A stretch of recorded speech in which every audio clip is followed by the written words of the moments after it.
Well, the radio industry is coming to terms this morning with John Law's retirement announcement. Let's get some more. Our entertainment editor, Peter Ford, is with us. Pete, it's just hard to imagine the airwaves without John Laws on them. It is, and it's a track record that will probably never be matched. It's hard to imagine anybody equaling this. I mean, he's 89 years old, starting way back at 3BO in Bendigo, the unfortunately named 3BO Bendigo, and he hasn't stopped. He hasn't stopped. And I talk to a lot of people in the radio game every day, and they're all concerned about him because they feel, as I do, that he needs that daily fix. You know, it's like Dracula needing blood. And, you know, when he lost the princess, heading on for 5 years ago now, radio really was his only reason to get out of bed and get out of the apartment. And he's still adored within the industry. You know, even though the numbers aren't there, the radio ratings aren't there for him anymore, he still has a huge following right across the country, beloved in all the regional areas. And people in the game still love and respect him, not just for his longevity, but because he's still really good at it. He's a great showman. I've always loved him. I'll tell you my story. When I was a kid, I had very strange parents. Great people, but strange. And they used to let me travel. When I was 12 and 13 years old, I could travel on my own anywhere I wanted to go. I used to get the Southern Aurora to Sydney just so I could spend a week staying at the YMCA listening to John Laws. And you ask anybody over 40 in the radio game, who did you want to be, or at least be like? And 9 out of 10 will say John Laws. So when he does sign off in November, it's going to be the end of an extraordinary era. Yeah, we've got a little grab here. Let's go for that. Yeah, have a look. I'm buggered if I know, actually.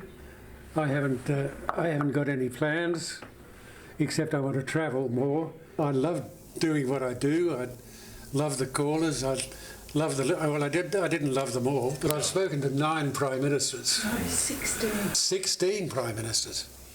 I didn't know we'd had that many.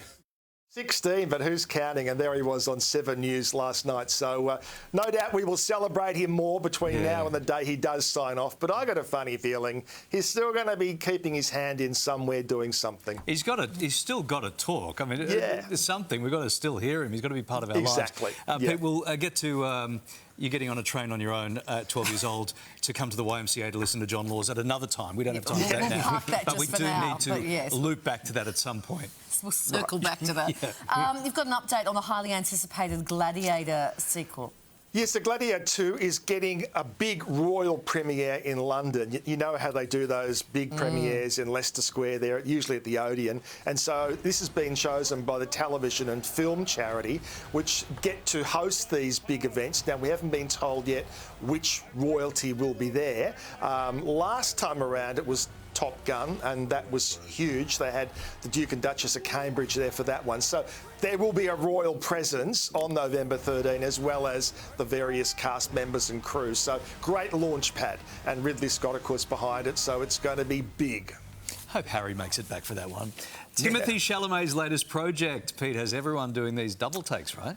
Yeah, so this is the Bob Dylan story, and A Complete Unknown is the name of the movie. Always a difficult challenge to take on people who we've known for decades and to portray them. This is in a certain time period. It's during the time period of when Bob Dylan arrived in New York, meeting up with people like Joan Baez, and the rest, as they say, is history. Speaking of talent, Billie Eilish is a cover girl this morning. Yeah, cover girl for Vogue Magazine. And, you know, we don't often see her really all glammed up and beautifully shot. This is not the sort of thing that she's really done. This hasn't been part of a marketing plan, but here she's gone and done it. Interestingly, she talks about the fact that although she still is a somewhat private person, she regrets giving away as much as she has about herself, particularly about her sexuality. And she says, I'll never do that again. You'll never hear me talking about who I'm dating ever again. So I think in one sense, she does not want to be that public person whose life is dissected and criticised by the public. So it's a beautiful spread. Vogue Magazine, Billie Eilish. Good on you, Pete. Lots of entertainment news about today. We'll get back to you again shortly. Of course, she'll be in Australia in February, Billie Eilish. Yeah.